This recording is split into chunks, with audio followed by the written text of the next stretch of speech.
varem ma ikka mõtlesin, et oleks mingi tööline ja hakkaks kosmonaudiks. No see oli lapsepõlve unistus. No olengi kosmonaut tegelikult.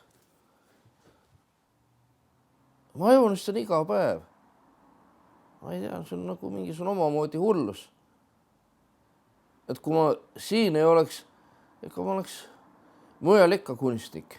Ikka joonistan, ma ei tea, kas see teeb kellelgi nalja või ei tee nalja, noh.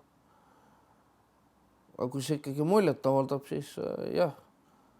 Et ma olen selle kunstniku elustiili valinud ja kui oleks see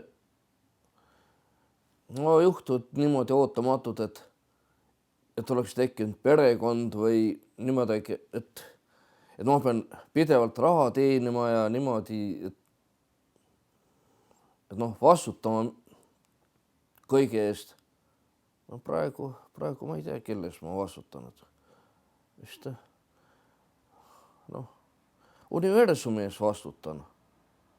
Elu ees vastutan, et ma pean lihtsalt olema ja tegema seda, mis teen.